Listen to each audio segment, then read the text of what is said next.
Hey, what's up? It's your boy Stephen McCoy, and you are listening and watching Sessions with Stephen. And today we have the talented, amazing, multi-talented individual. You actually can find him on the Tony Award-winning show, A Strange Loop, which I got to see. You also get to catch him on season 2 of Hulu's Murders in the Building. And he is definitely a murderer on the stage. I'm telling you, Mr. Jason Veasey, how are you? Good. I'm good. Thanks for having me. Absolutely. Now, I came to see the show a couple of weeks ago, Mhm. and wow, all I can say is just I've never seen a show like this on Broadway before. Yeah. Neither have I. We're definitely that girl, as the kids as the kids Yeah, say. yeah. Um, yeah, we are, I think, part of a club of shows that people have said about when they, from Rent or Sunday in the Park with George or A Chorus Line or Hamilton, you know. To be in those things that kind of move something forward. But neither of those shows look or sound like this show. I'll tell you that much. Yeah. I'm starting to see that actually. I mean, you guys are definitely breaking down doors. I mean, what was your initial reaction when you first actually read the script for this? And Yeah.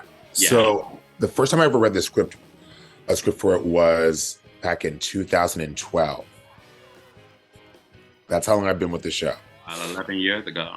Yeah. Coming up on. And I remember specifically reading the lyrics to Inwood Daddy. I had not heard the music yet, but I remember reading the lyrics to Inwood Daddy and being like, this is a song in a musical. Exactly. I couldn't believe it.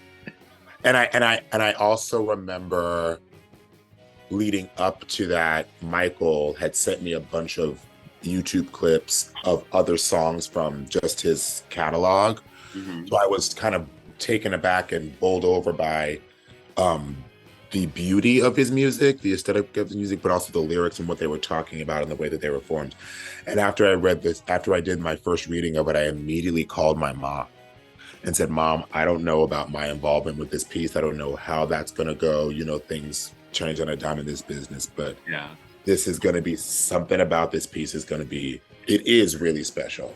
So I remember I just had never read a script like it. The last time I read something even remotely similar or saw was the first time I read the script for a musical called Passing Strange.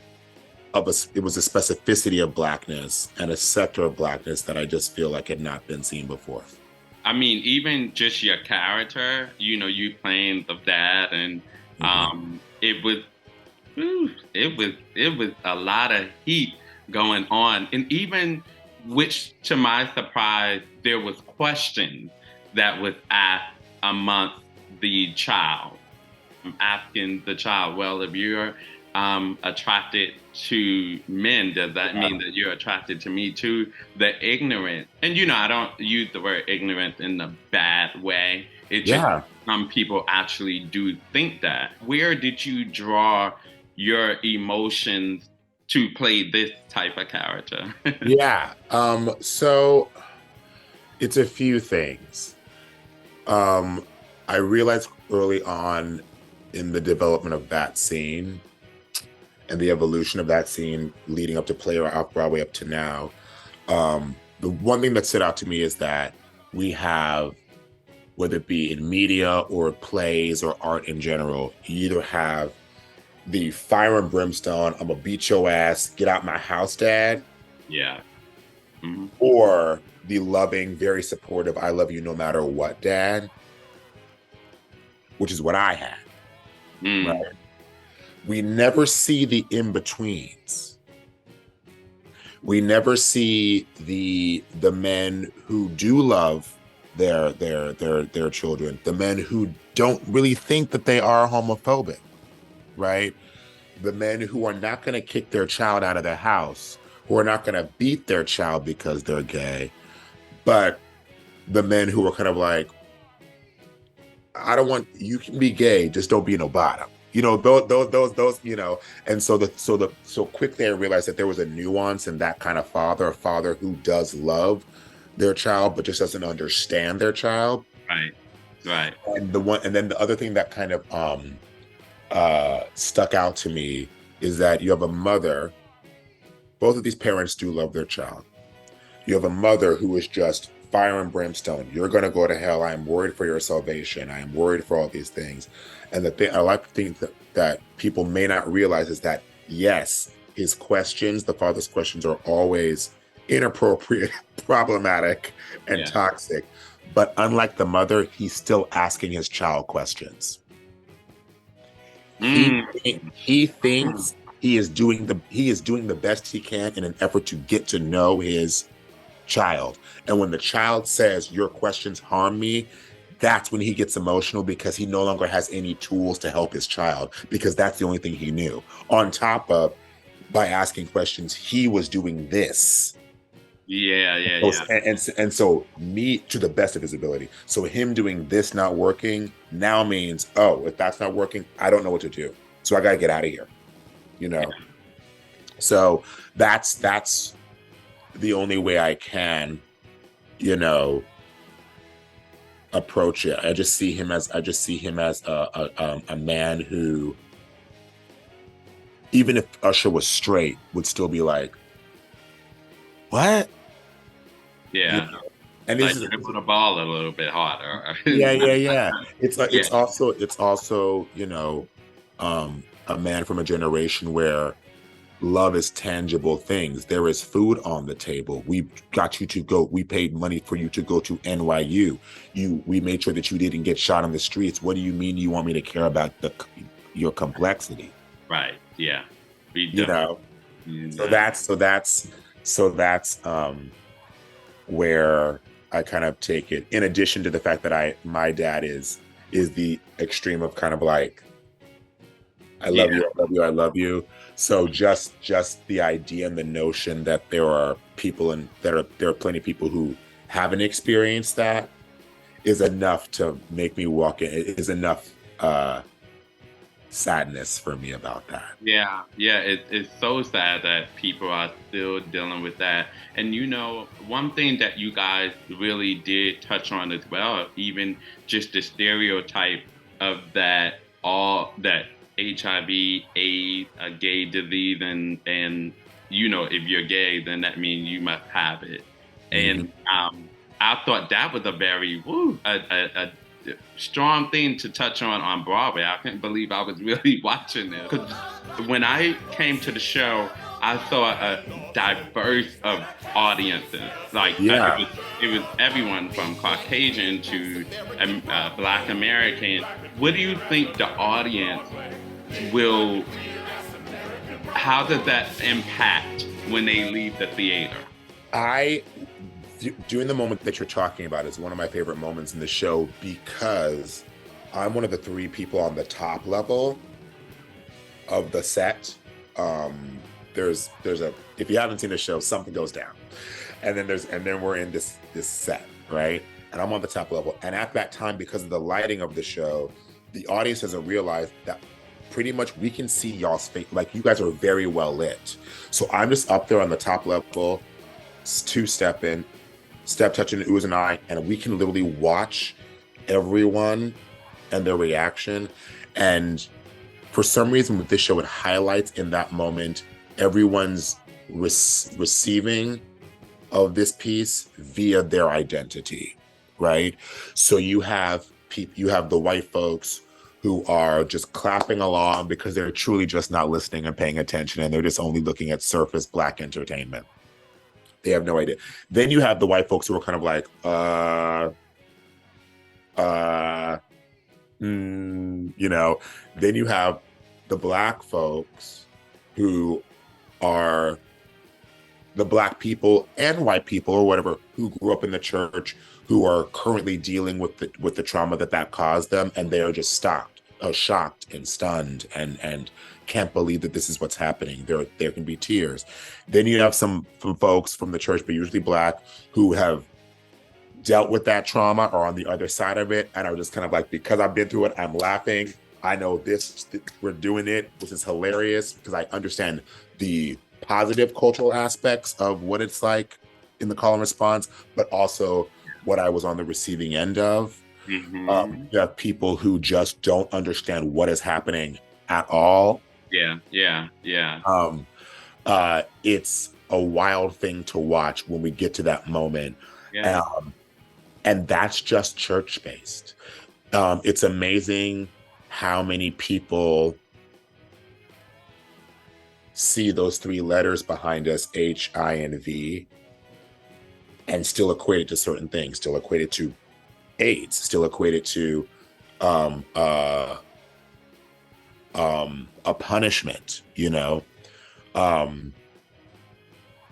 The stigma and shame and silence that happens, particularly within our community, that is the cause of it. And I think that the correlation between church and feeling like AIDS is a punishment from God is something that leads to death in all forms, whether it be not taking care of yourself on purpose because you believe it's a punishment for God, or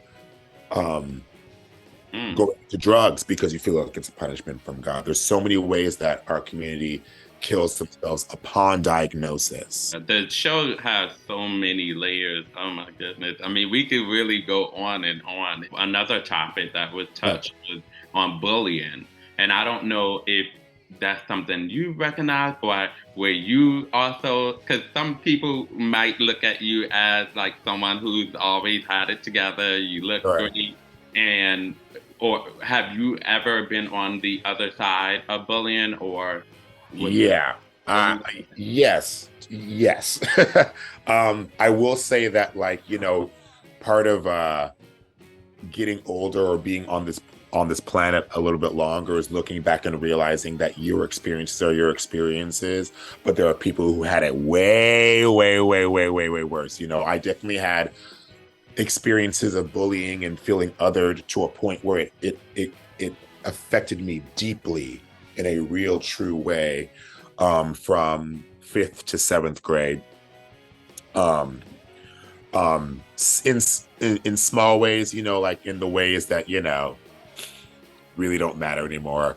I call it the join the, you know, every we've all got pain bullying, you know, like Yeah. being the kid where some cousin of yours says you talk white, you know, that's happened to all of us, right? We get it, right? You can move on from that. And I've had, you know, extreme bullying where, you know, getting beat up and, you know, getting assaulted in ways from other kids. You know, I was lucky enough to, at the age of 13, to I think something that was laying dormant in me that I just hadn't expressed, or the part of me that says that I wish a motherfucker would. That's when that snapped into place for me at 13. Yeah. Along with the support of my parents and having great parents who definitely encouraged us to advocate and stand up for ourselves by any means necessary. Yeah. But yeah, I did.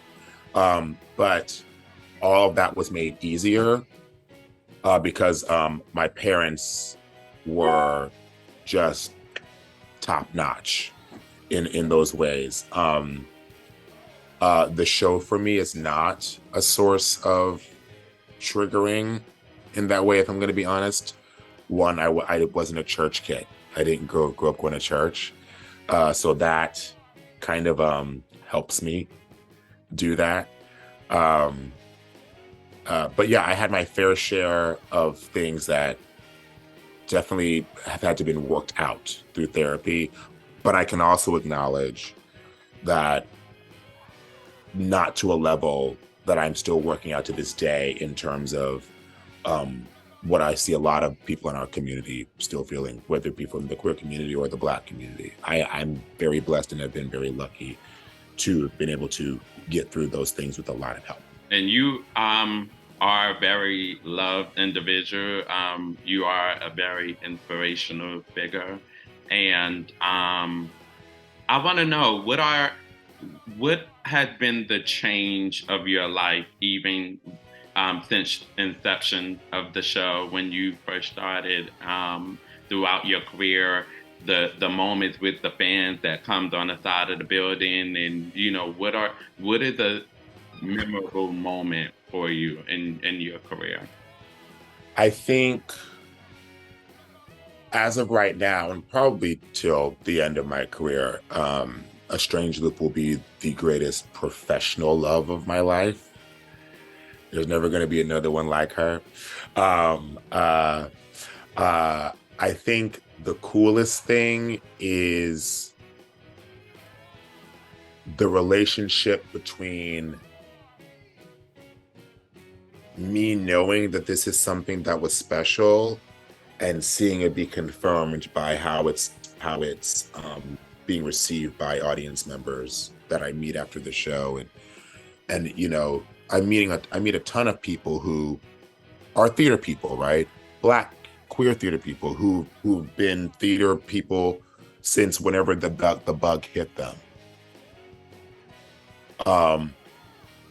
Who know Black theater very well, but to see those people finally get their shot to be like, oh my God, I thought I'd been seen before, but now I truly, truly feel seen is wild to me. To meet young people who either love theater but were kind of questioning if they had a place in it, and seeing the show confirms that there's a place in theater for them is great. To meet young people who this is their entry to theater is like, That's so great. And before we go, I would like to know, what project do you have in the works? I mean, Broadway is a demanding schedule in itself, so I don't see how you have time to do all the other things yeah. well, you can watch Only Murders in the Building on Hulu right now, the second season. Cross fingers, and I'm just going to say, I'm going to assume Put it out there. I'm going to assume that you will be seeing me on this third season in some very interesting capacity. I'm not going to spoil anything for people who haven't watched it. But there are tons of projects coming all of our way, so just cross fingers that we're able to do them. I am loving being in the show, but I'm also looking forward to the next little vitamin or morsel from my buffet, Yeah. Yeah. I'd love to do a play. I will say this. I would love to take a break from singing for a while. Yeah. Rest your vocal cords a bit. I've been singing straight since I got out of college. That's a while. So I prove that I can do it. I'd like to just talk. Yeah, yeah. Well, we would love to see more of that. And congratulations on all of your success. I mean, nowadays, Broadway has taken a lot of different hits, and even television in itself. And you're still thriving in the shows that you're selecting and been chosen for and was blessed to do. You're killing them. So thank you. And I just want to say that, I'm a fan. I'm proud of you. We don't know each other really well, but I just love watching you do your thing, and I'm so happy to be here. Thank you so much. I love you. Me too. Hey, subscribe now.